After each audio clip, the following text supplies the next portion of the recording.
వెదురు కర్రలే దేవతలుగా, పసుపు కుంకుమలే వజ్రాభరణాలుగా, నిలువెత్తు బెల్లం బంగారంగా, గర్భగుడే గోపురాలుగా మేడారం శ్రీ సమ్మక్క సారలమ్మ వనదేవతలు వర్ధిల్లుతున్నారు. ఆసియా ఖండంలోనే అతిపెద్ద జాతరగా చెప్పుకునే మేడారం సమ్మక్క సారలమ్మ జాతర 2026 జనవరి 28 నుంచి 31వ తారీఖు వరకు 4 రోజుల పాటు అట్టహాసంగా కొనసాగింది. గద్దెలపై కొలువు తీరిన వనదేవతలు సమ్మక్క సారలమ్మ, పగడిద్దరాజు, గోవిందరాజులు దర్శించుకునేందుకు కోట్లాది మంది భక్తులు ఇక్కడికి వచ్చి అమ్మవార్ల ఆశీర్వాదం తీసుకుంటున్నారు. ఈసారి ప్రత్యేకించి తెలంగాణ రాష్ట్ర ప్రభుత్వము 251 కోట్ల రూపాయలతో ఇక్కడ గద్దెల రూపురేఖలను మార్చారు, అభివృద్ధి పనులను చేపట్టారు.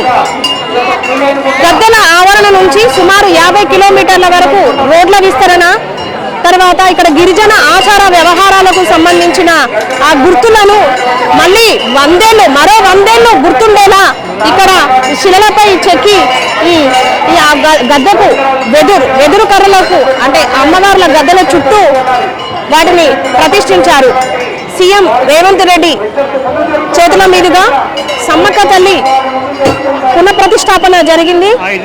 ఈ విధంగా ఇక్కడ స్థానిక ఎమ్మెల్యే, మంత్రి, సమ్మక్క వంశానికి సంబంధించిన దళసరి అనసూయ, సీతక్క పర్యవేక్షణలో మంత్రులు పొంగులేటి శ్రీనివాస్ రెడ్డి, దేవాదాయ శాఖ మంత్రి కొండా సురేఖ ఆధ్వర్యంలో ఇక్కడ ఏర్పాట్లన్నీ కూడా జరిగాయి.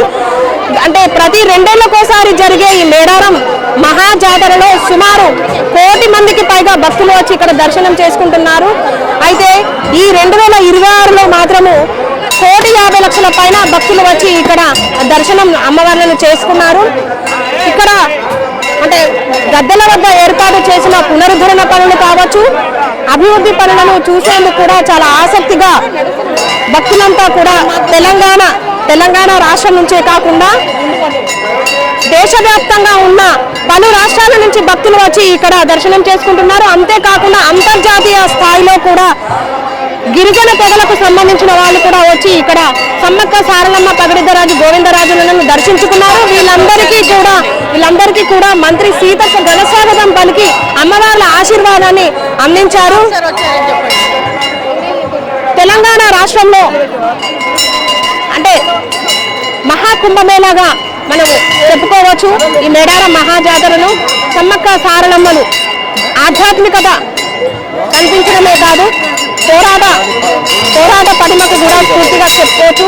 కాకతీయ రాజులతో పోరాటం చేసి, వీరోచిత పోరాటం చేసి సమ్మక్క సారలమ్మ, పగడిద్దరాజు, గోవిందరాజులు ఇక్కడ పోరాటానికి గుర్తుగా వారిని మనం చెప్పుకోవచ్చు.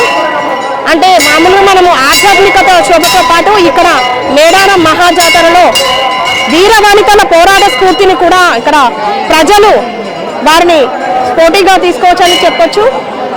గత కొన్నేళ్ల నుంచి ఈ ఆచారము కొనసాగుతుంది. ప్రతి సంవత్సరము ఇక్కడ మేడారంలో ఇక్కడ సమ్మక్క సారలమ్మకు సంబంధించిన వంశానికి సంబంధించిన వాళ్ళంతా కూడా ప్రతి ఏడాది అంటే ఈ అమ్మవార్లకు సంబంధించిన జాతరను కొనసాగిస్తారు. కానీ రాష్ట్ర ప్రభుత్వం మాత్రం అధికారికంగా ప్రతి 2 ఏళ్లకోసారి ఈ జాతరను కొనసాగిస్తుంది.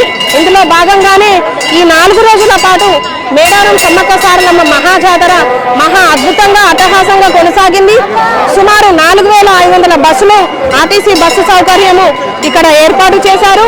అంతేకాకుండా వాలంటీర్స్, తర్వాత శానిటరీ, హెల్త్ ఇట్లాంటి వసతులన్నీ కూడా ఇక్కడ ఏర్పాటు చేసి భక్తులకు ఎట్లాంటి ఇబ్బందులు లేకుండా అధికార యంత్రాంగం ఏర్పాట్లు చేసింది. అయినప్పటికీ కూడా సమ్మక్క గద్దెపై కొలువుదీరే సమయంలో కాస్త తొక్కిసలాట జరిగింది. పోలీసులు అత్యుత్సాహం చూపించారన్న ఆవేదనతో భక్తులు కూడా కొంతమంది ఇబ్బంది పడ్డారు.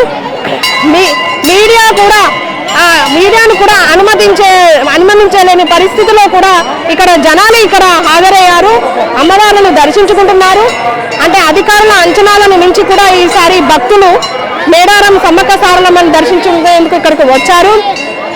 జనవరి 28న పగడిద్దరాజు, గోవిందరాజు సారలమ్మలను గద్దెపైకి కొలువుదీరారు. జనవరి 29న సమ్మక్క తల్లి చిలకల గుట్ట నుంచి ఇక్కడ గద్దపకు వచ్చి కొలువు తీరింది. 30వ తారీఖు 31వ తారీఖు 4 రోజులు. ఈ 4 రోజులు ఈ నలుగురు వనదేవతలు గద్దలపై కొలువు తీరి భక్తులకు దర్శనం ఇచ్చి వారికి ఆశీర్వచనం చేశారు. జనవరి 31వ తేదీ రాత్రి ఈ వనదేవతలంతా కూడా గిరిజన ఆచారాల ప్రకారము వాళ్ళ సంస్కృతి ప్రకారము మళ్ళీ వనంలోకి ప్రవేశిస్తారు. దీంతో జాతర ముగుస్తుందని చెప్పవచ్చు. అయినప్పటికీ కూడా ఈ జాతర ప్రారంభానికి 6 నెలల ముందు నుంచే భక్తులు రాష్ట్ర నలుమూలల నుంచి దేశ నలుమూలల నుంచి కూడా వచ్చి ఇక్కడ దర్శనం చేసుకుంటున్నారు. ఈ జాతర ప్రధాన ఘట్టమైన ఈ 4 రోజుల్లో సుమారు 1,50,00,000 మంది పైన భక్తులు వచ్చి ఆశీర్వాదం తీసుకున్నారు.